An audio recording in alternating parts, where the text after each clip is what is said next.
ശുചിമുറിയിൽ പ്രസവിച്ച വിദ്യാർത്ഥിനി കുഞ്ഞിനെ ജനലിലൂടെ പുറത്തേക്ക് വലിച്ചെറിഞ്ഞു.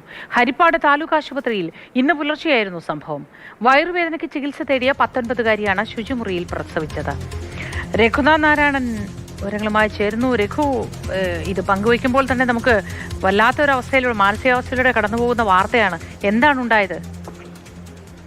പുലർച്ചെ 1 മണിയോടുകൂടിയാണ് ഹരിപ്പാട് നഗരത്തിനടുത്ത് തന്നെയുള്ള ഒരു പെൺകുട്ടി അവിടെ ആശുപത്രിയിൽ ചികിത്സ തേടിയത്. ഡ്യൂട്ടിയിലുണ്ടായിരുന്ന ഡോക്ടറോട് വയറുവേദനയാണ് എന്നാണ് പറഞ്ഞത്. പരിശോധനയിൽ കുട്ടി ഗർഭിണിയാണ് എന്ന് ഡോക്ടർക്ക് സംശയം തോന്നുകയും ഇത് കുട്ടിയോട് തിരക്കുകയും ചെയ്തു. എന്നാൽ കുട്ടി ഇത് നിഷേധിക്കുകയായിരുന്നു. അല്പസമയത്തിനകം ആ കാഷ്വാലിറ്റിയിൽ നിന്ന് കുട്ടി ശുചിമുറിയിലേക്ക് പോയി.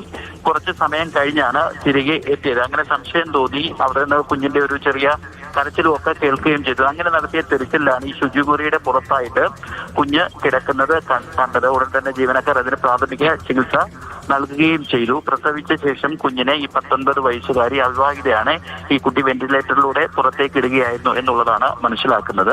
ഹരിപ്പാട് താലൂക്ക് ആശുപത്രിയിൽ നിന്ന് വിദഗ്ധ ചികിത്സയ്ക്കായി അപ്പോൾ തന്നെ ആംബുലൻസിൽ കുഞ്ഞിനെയും ഒപ്പം തന്നെ ഈ അമ്മയെയും മന്ദാനം മെഡിക്കൽ കോളേജ് ആശുപത്രിയിലേക്ക് മാറ്റിയിട്ടുണ്ട്. രണ്ടുപേരുടെ ആരോഗ്യനില തൃപ്തികരമാണ്. ഹരിപ്പാട് പോലീസ് കേസ് എടുക്കാനുള്ള നടപടിക്രമങ്ങൾ നടത്തിക്കൊണ്ടിരിക്കുകയാണ്.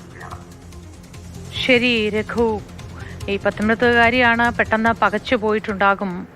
അവിവാഹിതയായ പെൺകുട്ടിയാണ്, ഗർഭിണിയാണ് എന്ന് ഡോക്ടർക്ക് മനസ്സിലായി. പക്ഷേ ചോദിച്ചപ്പോൾ എതിർത്തു എന്നാണ് പറയുന്നത്.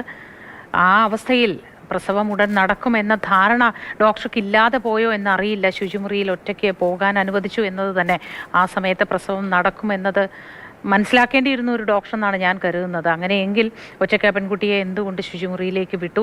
ആ സാഹചര്യത്തിൽ പെൺകുട്ടിയോട് ചോദിച്ചായിരുന്നില്ല ഗർഭിണിയാണ് എന്നത് ഉറപ്പിക്കേണ്ടിയിരുന്നത്. പരിശോധനകളിലൂടെ ഒരു ഡോക്ടർക്ക് കൃത്യമായത് മനസ്സിലാവുകയും തുടർ നടപടികൾ എടുക്കുകയും ചെയ്യേണ്ടതായിരുന്നു എന്ന് മനസ്സിലാക്കുന്ന രഘുവാണ് വിവരങ്ങൾ നൽകിയത്. ഏതായാലും നടുക്കുന്ന സംഭവം ആയിപ്പോയി.